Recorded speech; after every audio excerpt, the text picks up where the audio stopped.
오늘 우리가 함께 하실 말씀은 마가복음 3장 7절로부터 19절까지 말씀입니다. 마가복음 3장 7절로부터 19절 말씀 한 절씩 교독하도록 하겠습니다. 제가 먼저 7절 말씀 읽도록 하겠습니다.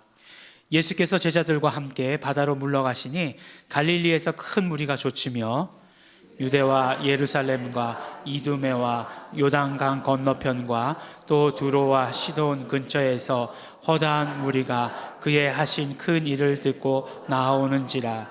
예수께서 무리에 에워싸 미는 것을 면키 위하여 작은 배를 등대하도록 제자들에게 명하셨으니 이는 많은 사람을 고치셨으므로 병에 고생하는 자들이 예수를 만지고자 하여 피끈이 함이더라. 더러운 귀신들도 어느 때든지 예수를 보면 그 앞에 엎드려 부르짖어 가로되 당신은 하나님의 아들이니이다 하니 예수께서 자기를 나타내지 말라고 많이 경계하시니라. 또 산에 오르사 자기의 원하는 자들을 부르시니 나아온지라. 이에 12를 세우셨으니 이는 자기와 함께 있게 하시고 또 보내사 전도도 하며 귀신을 내어 쫓는 권세도 있게 하려 하심이로라. 이 12를 세우셨으니 시몬에게는 베드로란 이름을 더하셨고 또 세베대의 아들 야고보와 야고보의 형제 요한이니 이 둘에게는 보아너게 곧 우레의 아들이라는 이름을 더하셨으며 또 안드레와 빌립과 바돌로메와 마테와 도마와 알페오의 아들 야고보와 및 다도와 가나안인 시몬이며 함께 봉독하시겠습니다. 또 가룟 유다니 이는 예수를 판 자로라. 아멘. 네, 오늘 말씀의 시작은 이제 보니까 예수님께서 제자들과 함께 바닷가로 가시는 장면으로 시작하고 있습니다. 바닷가로 가셨다 하면 어디에 계셨다 바닷가로 가셨던 것일까요? 우리 지난주에 말씀이 안식일에 일어난 일들이었으니까 안식일에는 분명히 회당이 있는 곳에 계셨겠죠. 그런데 그 회당이 있는 곳 주로 어디에 계셨다고요? 가버나움. 그 갈릴리 사역 가운데, 예수님의 갈릴리 사역 가운데 가장 중심이 되는 곳은 가버나움. 가버나움이라는 걸 꼭 기억하셔야 됩니다. 그 가버나움에 계시다가 이제 바닷가로 나가셨다라고 이렇게 말씀하시는 것입니다. 그런데 무슨 이스라엘에 바다가 있어? 지중해를 말씀하시는 건가? 라고 생각하기 쉽지만 아니죠. 갈릴리 호수를 바다라고 이렇게 부르기도 했다는 것 우리가 다 잘 알고 있죠. 그래서 디베리아 바다라고 부르기도 했다는 것 우리 잘 기억하고 계시리라 생각합니다. 사실 오늘 읽은 본문 말씀은 성경 퀴즈 대회 하면 제일 많이 나온 말씀이죠. 예수님의 12제자의 이름을 대시오 뭐 이렇게 해가지고 하는데 저도 못 외웁니다. 저도 못 외우고 보고 할 수 있습니다. 어쨌든지요, 예수님께서 이제 갈릴리 이제 바다로 가셨는데 가시니까 많은 사람들이 예수님을 따라왔습니다. 갈릴리 사람들이 많이 따라왔겠죠. 당연히 그곳이 갈릴리 지역이니까. 근데 오늘 말씀을 보니까 갈릴리 사람들만 따라온 것이 아니라 어디 지역의 사람들까지 따라왔다라고 이렇게 말씀을 합니다. 근데 그냥 읽고 그냥 쓱 지나가고 나니까 어디서 왔는지 그냥 모르겠어요. 유대, 예루살렘, 이두메, 요단강 건너편, 두로와 시돈 이러니까 사실 어느 지역인지 잘 모릅니다. 그래서 찾아봤어요. 이 지역들이 어느 지역인가 해서 찾아봤습니다. 근데 그 예루살렘이라고 하는 곳은 우리가 그 지도를 보면 이제 갈릴리 호수가 있고 그 밑에를 이렇게 내려가면 사해가 있잖아요. 그 사해의 맨 위에 부분에 서쪽에 보면 예루살렘이 있어요. 그러니까 갈릴리 호수에서 한 120km 정도 그 정도 떨어진 곳에 이제 예루살렘이라는 도시가 있습니다. 그러니까 120km 떨어져 있으면 여기서부터 대전 못 가서 뭐 천안 지나서 청주도 지나서 그 정도 거리니까 꽤 먼 거리서부터 온 거죠. 근데 예루살렘이 제일 먼 거리가 아니라 이두메라고 하는 지역은 어디냐면 그 아래 지역이에요. 그 아래 구약에 보면 에돔의 땅이라고 하는 곳이 있어요. 에돔 사람들이 살던 땅. 그곳이 바로 이두메라고 불렸습니다. 예수님 당시에는. 그리고 예루살렘을 포함하는 지역이 바로 유대 지역이었고, 그러면 요단강 건너편은 어디냐? 바로 요단강을 중심으로 그 건너편 베레아 지역이라고 하는 그런 어떤 지역이 있었습니다. 그런 지역에서 또 사람들이 몰려왔다는 거죠. 두로와 시도는 어딘가? 두로와 시도는 갈릴리 호수에서 그 지중해 쪽으로, 해변 쪽으로 아주 그 북쪽으로 올라가면 베니게라고 하는 거 들어보셨을 거예요. 그 베니게 지역에 두로와 시도는 더 위에 있는 그런 도시였습니다. 그러니까 이 말씀은 어떤 말씀이냐면 지금 이렇게 얘기했으면 팔레스타인 전 지역에서 라고 이렇게 얘기하면 쉬워요. 예. 그러니까 전 지역에서 온 거예요. 예수님의 그 소식을 듣고서 사람들이 어디서 몰려왔느냐? 그냥 그 갈릴리 지역, 갈릴리 주변에서 사람들이 소식을 듣고 몰려온 것이 아니라 전 지역에서 이렇게 예수님의 소문을 듣고 몰려왔다는 거예요. 그것은 거꾸로 이야기하면 그곳까지 예수님의 소문이 전해졌다라고 하는 것을 우리에게 말씀해 주시는 것입니다. 그러니까 이게 성서 지도를 한번 보고 나니까 은혜의 깊이가 달라지죠. 제가 요새 월요일마다 유복권 교수님이 진행하시는 헬라어를 배우고 있는데 아마 제가 제일 열심히 따라하는 그 사람 중에 하나가 아닐까라는 생각을 해요. 그래서 성경을 뭐 어떻게 봐야 되느냐? 지중해식으로 봐야 된다. 지중해식 성서 해석. 그러니까 그 당시 어땠는지 지도를 보고서 얼마만큼 먼 거리에서부터 사람들이 왔는지 알아야 된다. 늘 그렇게 말씀하시는데 열심히 따라하고 있죠. 그리고 요새 제가 설교를 준비하는 것은 그냥 헬라어로 성경을 읽는 것밖에 안 합니다. 되게 잘난 척하는 것 같죠? 맞아요. 네, 그렇습니다. 그래서 이렇게 설교 준비가 되더라고요. 그래서 참 또 너무나 감사하고 감사드립니다. 근데 어쨌든 그게 너무나 놀라워요. 근데 그 사람들이 이제 많이 몰려들었어요. 그러니까 사람들이 몰려드니까 예수님께서 뭐라고 말씀하시냐면 제자들에게 배를 하나 준비하라라고 이렇게 말씀을 하십니다. 왜 배를 준비하냐면 이제 땅에 계시는 것이 아니라 물 위에 계시려고 배를 준비하라고 하시는 거죠. 근데 왜 물 위에 계시려고 하시느냐? 이제 예수님의 소문이 병을 치료하신다는 소문이 들리니까 이제 어떤 소문까지 나느냐면 어떤 사람이 이제 예수님의 몸에 손만 대어도 옷자락만 만져도 병이 치료되더라라고 하는 소문이 났어요. 그러니까 사람들이 어떻게 되겠습니까?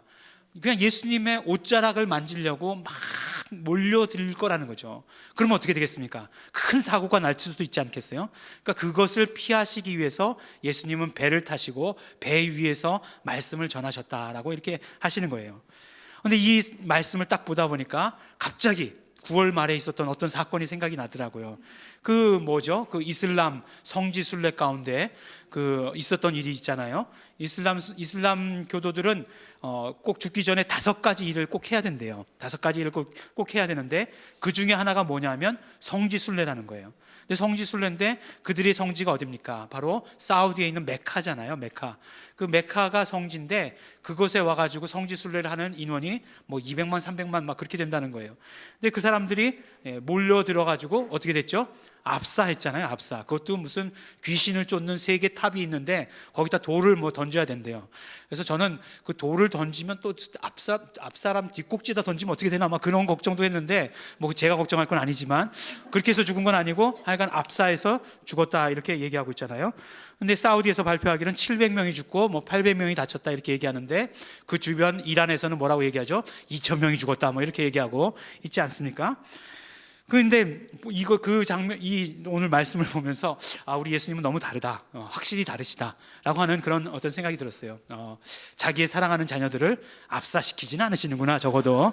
그런 생각이 들었습니다. 얼마나 살리시기를 원하시면 그렇게 세심한 부분 아니겠어요, 솔직히 말해서. 그냥 사람들이 몰려오면 사람들이 많이 날 따라오는구나 이렇게 하실 수도 있는데 그것까지 걱정하셔가지고 배를 준비해라. 그래서 배에 타시고서 말씀을 좀 전하시는.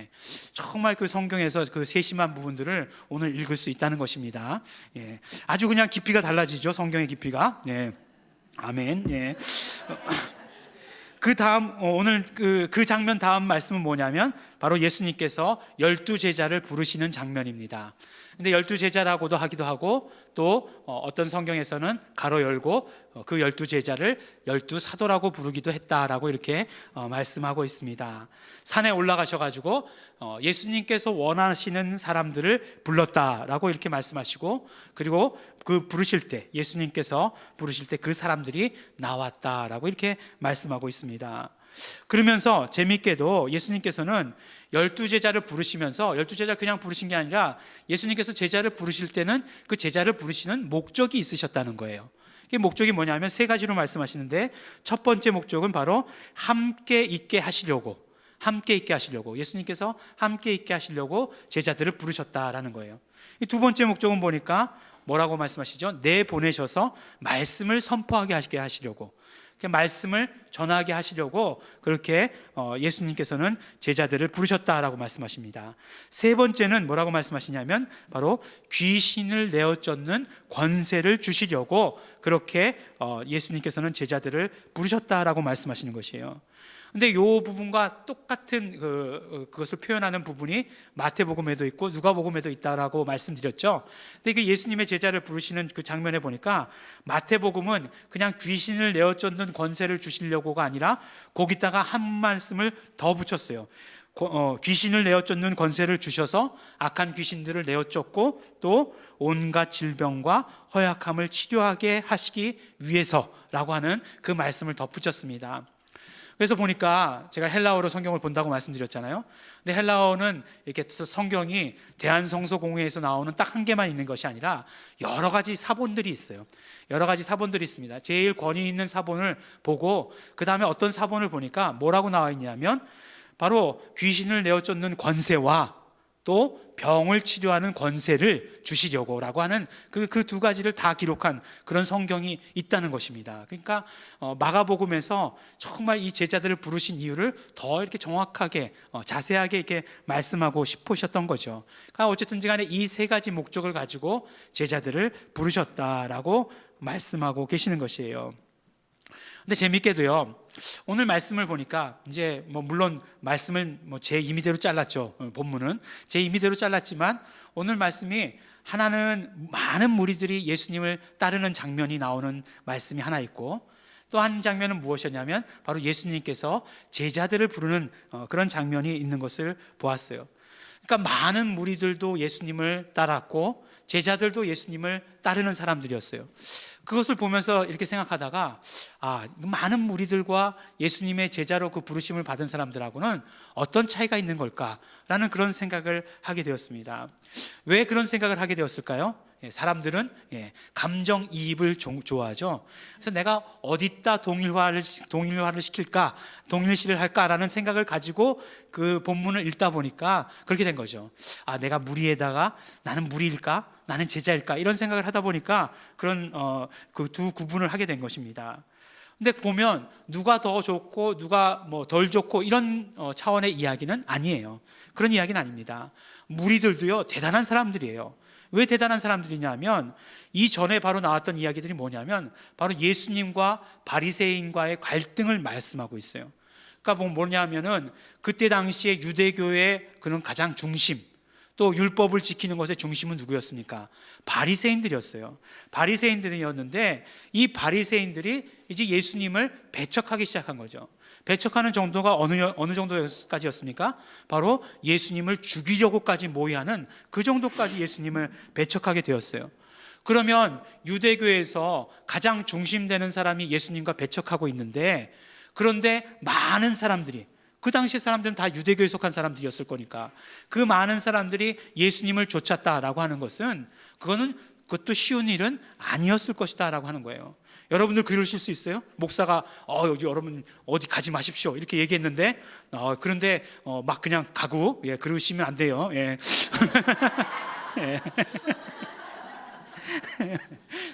그분이 예수님이라면 쫓아가셔도 됩니다. 그런데 만약에 그렇다라고 한다면, 그런 환경이라고 한다면 그럴 수 없을 거예요. 그럼에도 불구하고 많은 무리들이 예수님을 쫓았다라고 할 때 그 사람들도 대단한 사람들이었을 것이다 하는 것입니다.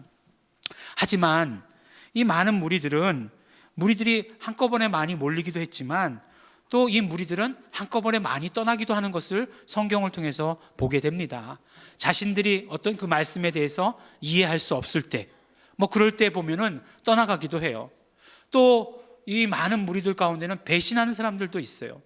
예수님을 재판했을 때 십자가에 못 박아라, 많은 군중들이 십자가에 못 박아라 이렇게 얘기했어요. 그 군중들 사이에 예수님을 따라다니던 그 무리 중에 있던 사람은 없었을까요? 아니라고 생각해요. 그 무리 중에 있던 사람들도 예수님을 십자가에 못 박아라 라고 얘기한 사람들이 분명히 있었을 것입니다. 그렇기 때문에 무리는 잘 변할 수도 있고 또 쉽게 배신할 수도 있다라고 한다는 것입니다. 그러면 무리와 이 제자와는 어떤 다른 점이 있는 것일까요? 어떤 차이점이 있는 것일까요? 오늘 성경 말씀을 읽다가 저는 두 가지를 생각해 보았습니다. 첫 번째는 무엇이냐면 첫 번째는 나의 필요에 따라 사는가 아니면 예수님의 필요에 따라 사는가에 따라서 무리와 제자는 구별될 수 있다라고 생각을 합니다. 조금 전에 말씀드렸지만 무리가 나쁘다는 건 아니에요. 하지만 무리는 단지 삶의 그 중심이, 행동의 중심이 나에게 있을 뿐입니다. 나의 필요, 나의 갈급함에 모든 초점이 맞추어져 있는 거예요. 나의 필요와 나의 갈급함에 초점이 맞춰져 있는 것을 누가 나쁘다고 얘기할 수 있겠어요? 그럴 수 있는 것은 아니겠죠. 그래서 그 필요와 그 어떤 나에게 초점 맞추는 것을 가지고 예수님을 바라보니까 예수님이 나의 필요를 채워주시는 것이에요. 정말 내가 지금까지 갈등하던 어떤 문제가 있었는데 예수님께서 전해주시는 그 말씀을 가지고 해결된 거예요. 나에게 지금까지 육신의 연약함이 있었는데, 몸의 질병이 있었는데 예수님께서 그것을 치료해 주시는 거예요. 그러니까 어떻게 됩니까? 예수님께로 나아오는 것이에요. 나쁘다라고 얘기할 수는 없지만, 그렇지만 상황이 변하면 언제든지 변할 수 있는 가능성이 너무나 많다는 거예요. 왜냐하면 나 중심이라는 것은, 내 중심이라는 것은 나는 너무나 많은 변할 수 있는 여지를 가지고 있기 때문에 그렇습니다. 그렇기 때문에 내 중심인 것은 무리일 수밖에 없는 것이고, 제자라면 예수님 중심이 되어야 한다는 거죠. 두 번째로 무리와 제자가 다른 것은 무엇이냐면 바로 부르심에 있습니다. 부르심에 있습니다. 그러니까 13절 말씀을 보면 예수님께서 원하시는 사람들을 부르셨다라고 말씀하고 있어요. 그러니까 제자는 예수님이 부르시고, 그리고 그 부르심에 응답하고 나온 사람이 제자입니다. 그러니까 제자가 되려면 어떻게 돼야 돼요? 예수님의 부르심이 있어야 되는 거예요. 그리고 그 부르심에 응답해야 합니다. 그것이 바로 제자입니다. 그렇게 안도의 한숨 쉬시는 분, 나는 부르심이 없어 그래가지고 안도의 한숨 쉬시는 분 계시는데, 그러시면 안 됩니다. 다른 이야기지만 우리 그 사역자로, 이게 흔히 사역자로 이렇게 결단했다라고 이렇게 얘기하죠. 그런 사역자로 결단했다는 사역자들이 있습니다. 그런데 그분들 중에서 다 사역자의 길로 가는 것이 아니라 그분들 중에서 혹시 어려운 일을 만나거나 또 어떤 관계 가운데 힘든 일들을 만나면 그 일들을 그만두시고 이제 다른 길로 가시는 그런 분들이 있습니다. 물론 가만히 보면 환경이 너무나 어렵구나, 너무나 가족 간의 관계가 힘들게 하는구나 라고 이해되는 부분이 있지만, 그렇지만 그 가운데서 가장 중요한 것은 무엇이냐면 하나님의 부르심에 대한 그런 어떤 확신, 그리고 자신의 응답, 이런 것들이 좀 희미하면, 조금의 어떤 유혹이 있을 때 금방 그 길을 버리는 것을 이렇게 보게 되는 것입니다. 그렇기 때문에 사역자의 길을 가기 위해서 정말 어떤 부르심에 대한 확신 같은 것들, 그런 것들, 그리고 그 부르심에 대한 응답, 그것이 있어야 우리가 제자의 길을 가는 것입니다. 예수님의 부르심은 제자의 길을 가는 데 있어서 너무나 중요한 것입니다. 그러니까 우리의 삶의 관점이 어떠하느냐에 따라서 우리가 무리일 수도 있고 우리가 제자일 수도 있고, 또한 우리가 부르심이 있느냐에 따라서, 있느냐 없느냐에 따라서 우리가 무리일 수도 있고 우리가 제자일 수도 있다라고 이렇게 말씀을 드리는 것입니다. 그렇다면 이제 이 말씀을 나에게 적용해 봐야 되는 것이죠. 정해보면 나는 무리에 가까운 사람입니까? 아니면 제자에 가까운 사람입니까? 다시 한번 질문 드리면, 나는 무리 중에 한 사람이 되고 싶으십니까? 아니면 제자 중에 한 사람이 되고 싶으십니까? 네, 아멘. 제자 나왔습니다. 오늘 설교는 여기서 마치도록. 왜냐하면 제자가 되기를 원하는 게 이렇게 설교의 목적이었기 때문에 끝내야 되는 것이라고 생각합니다. 무리라고 답변하고 싶은 게 솔직한 내 심정이지만, 그렇지만 그렇게 답변했다가는 지금은 괜찮을지 모르지만 나중에 변하면 어떻게 되나 라고 하는 그 마음에 부담이 있어요. 그죠? 그래서 무리라고 대답하고 싶지만, 아주 정말 무리라고 대답해서 자유롭게 내가 나오고 싶을 때 나오고 들어가고 싶을 때 들어가는 그런 신앙생활을 하고 싶다라고 말하고 싶지만 나중에 또 변할 것에 대한 부담감이 없지 않아 있어요. 제자라고 답변하고 싶지만 제자라고 답변하면 너무 얽매일 것 같아요. 그냥 내가 정한 대로 그냥 나갔으면 좋겠는데 제자라고 그러면 내가 정한 대로가 안 되는 거잖아요. 그러니까 내 자유가 다 없어지는 것 같아서 그것은 아니다라고 대답하고 싶은 마음이 없지 않아 있습니다. 또 제자라고 말하기가 어려운 이유는 뭐냐면 부르심이 있어야 된다는 거잖아요. 부르심이. 근데 너무나 다행히도 나는 부르심이 없어요. 예. 아무도 예수님께서 불러주신 그 음성을 지금까지 한 번도 듣지 못했습니다. 그러니까 너무나 다행인 거죠. 난 제자가 아니에요. 예. 라고 말하고 싶은 그런 마음이 우리 가운데 있다는 것이죠. 하지만 결론부터 말씀드리면 우리는 예수님의 제자입니다. 그리고 예수님의 제자가 되어야 합니다. 왜냐하면요, 첫 번째 이유는 무엇이냐면 우리는 이제 나 중심에서 예수님의 중심으로 삶이 바뀐 사람이에요. 구원받았다는 말씀이 무엇입니까? 구원받았다는 말씀이 바로 이제는 내 중심의 삶에서 예수님의 중심의 삶으로 바뀌었다는 것을 말씀하는 거예요. 그 사도 바울은 언제나 뭐라고 말합니까? 나는 언제나 빚진 자다라고 얘기하잖아요. 복음의 빚진 자다라고 얘기하잖아요. 우리도 마찬가지로 복음의 빚진 자이고 그렇기 때문에 예수님을 위해서 살아야 됩니다. 하지만 솔직히 말하면 예수님을 위해서 산다라고 이렇게 얘기하기보다는 예수님으로 사는 삶을 살아야 되는 거죠. 그게 오히려 더 솔직한 그런 말이 아닌가 그런 생각이 돼요. 예수님만이 우리를 살려주실 수 있기 때문에, 예수님만이 우리에게 생명을 주시는 분이시기 때문에 우리가 예수님으로 살아야 되는 그런 삶을 살아야 된다는 것이죠. 그러니까 우리가 생명을 이야기할 때나 우리가 정말 산다는 것을 이야기할 때 예수님을 빼놓고 이야기할 수 없는 것이고, 예수님을 빼놓고 이야기할 수 없다면 예수님 중심의 삶이다라고 말할 수밖에 없다는 것이에요. 그러니까 우리는 이미 예수님 중심의 삶을 살고 있다는 것이에요. 우리는 구원받은 자이기 때문에 예수님 중심의 삶을 살고 있다는 것. 그러면 더 이상 우리는 무리는 아닌 거예요. 무리의 삶이 아니라 제자의 삶을 살고 있는 것이다라고 말씀하고 있는 것입니다. 두 번째, 이제 제일 궁금한 부르심에 대한 이야기입니다. 근데 우리는 다 부르심을 받은 사람이라는 거예요. 사도 바울은요, 그의 서신서 가운데서 늘 이렇게 얘기하고 있어요. 우리는 다 부르심을 받았다. 부르심의 한 소망 가운데 있다. 라고 이렇게 얘기하는 것을 아주 여러 번 걸쳐서 말하는 것을 들을 수 있습니다. 나는 못 들었는데요. 예, 이렇게 얘기해도 소용없습니다, 여러분. 여러분, 정말 하나님께서 우리 한 사람 한 사람을 다 부르셨어요. 그 부르심에 대한 증거가 무엇일까요? 성령님께서 우리 안에 계시잖아요. 성령님께서 우리 안에 계시기 때문에 우리는 부르셨다는 거예요. 우리가 예수님을 영접하는 그 순간에 성령님은 우리 안에 거하십니다. 이것은 예수님의 약속이시고, 그러므로 예수님을 영접한 우리에게 예수님의 약속은 그대로 이루어지게 되어 있는 거예요. 그래서 우리에게 성령님이 함께 하시는 것입니다. 근데 너무나 재밌게도요, 오늘 말씀 가운데 보니까 예수님께서 제자를 부르시면서 세 가지 목적이 있다라고 이렇게 말씀하셨잖아요. 근데 세 가지 목적을 가만히 살펴보니까 바로 이것은 성령님께서 우리 안에 거하실 때 나타나는 증거들과 똑같은 것이에요. 예. 첫 번째가 뭐라고 말씀하셨죠? 함께 있게 하시려고라고 말씀하셨잖아요. 바로 성령님께서 우리와 함께 계시는 것이잖아요. 성령님께서 임하신다는 것은 성령님께서는 우리와 함께 하시는 것이에요. 우리가 예수 그리스도를 주라고 고백한 그 순간부터, 우리의 모든 죄를 고백하고 용서받은 그 순간부터 성령님께서는 우리와 함께 계시는 것이에요. 예수님께서 제자들과 함께 계시려고 제자들을 부르셨다라고 하지만, 그렇지만 정말 예수님께서도 이 땅 가운데 육신의 몸을 입고 오셨을 때는 한계가 있으셨어요. 어떤 한계가 있었습니까? 성경에 보니까 예수님께서 정말 사람들이 아무도 없는 한적한 곳에 홀로 계셨다라고 얘기하시는 거예요. 그러면 그 말씀은 무슨 말씀이에요? 제자들과는 함께 계시지 않았다는 말씀이잖아요. 예. 제자들을 불러서 함께 계시려고 하셨는데 그 사이에 보니까 함께 계시지 않은 거예요. 그렇지만 우리는 지금 어떻습니까?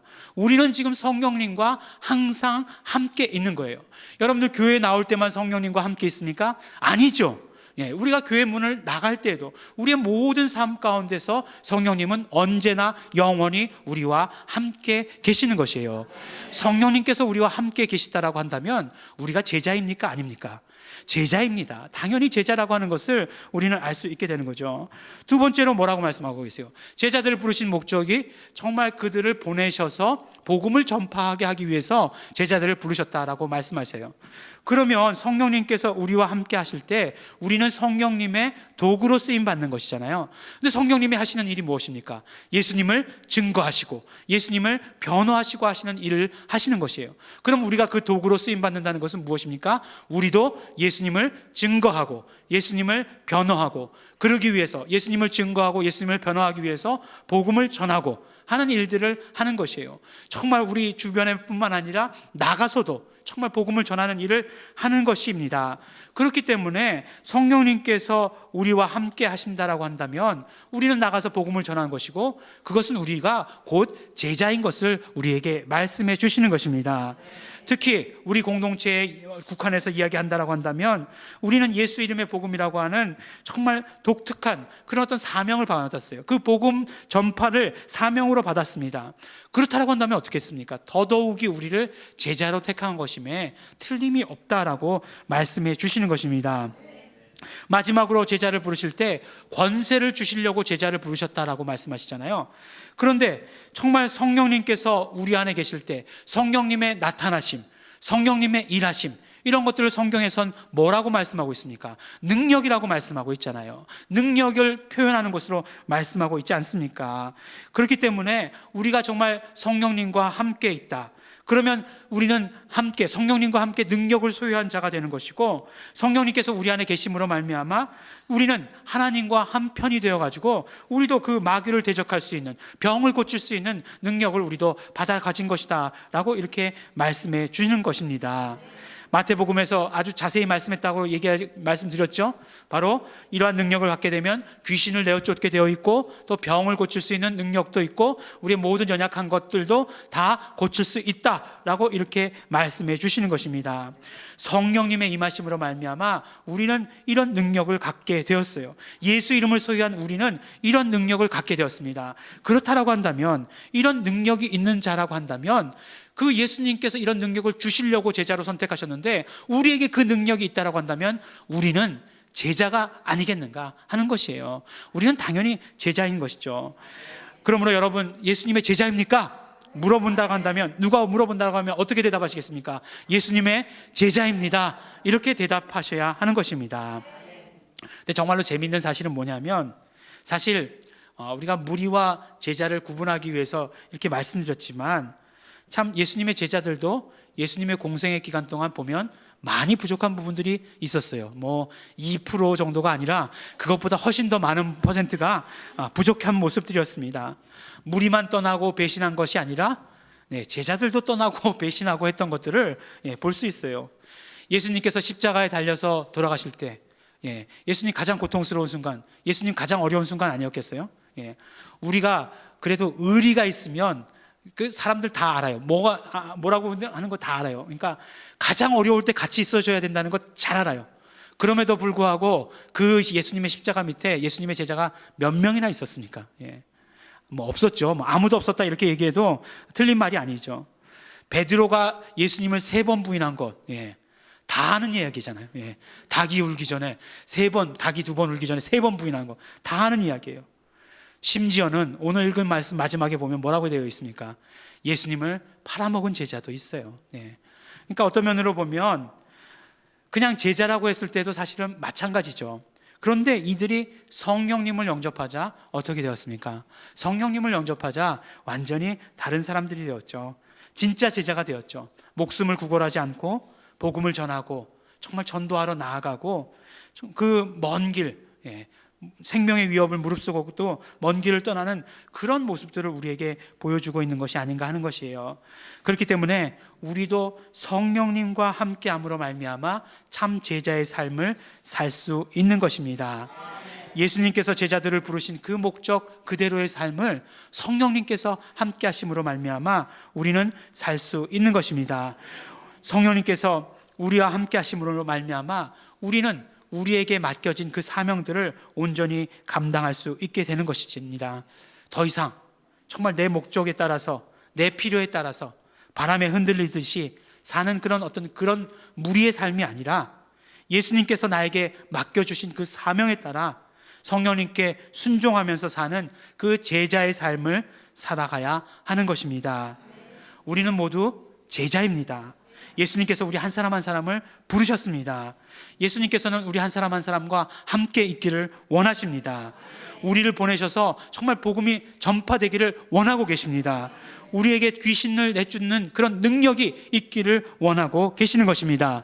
사랑하는 우리 예일중앙교회 성도 여러분, 우리에게 성령이 임하신 것은, 우리에게 사명이 있는 것은 우리가 바로 제자임을 증명해 주는 증거가 되는 것입니다. 성령님께서는 우리와 함께 계시며 그 사명들을 이루어 가기를 원하고 계십니다.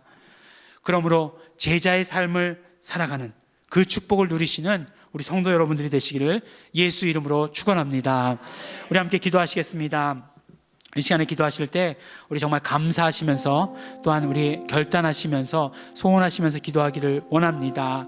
우리를 제자로 불러주신 것에 대해서 우리 먼저 감사하면서 기도하기를 원합니다. 분명한 성령님께서 우리 안에 계심으로 말미암아 우리를 부르신 그 증거가 정말 증거임을 우리에게 말씀해 주셨습니다. 우리 먼저 감사하기를 원하고, 우리를 부르셨으니 또한 우리에게 사명을 주셨으니 그 사명을 온전히 이루어가는 자 될 수 있도록 되기를 원합니다.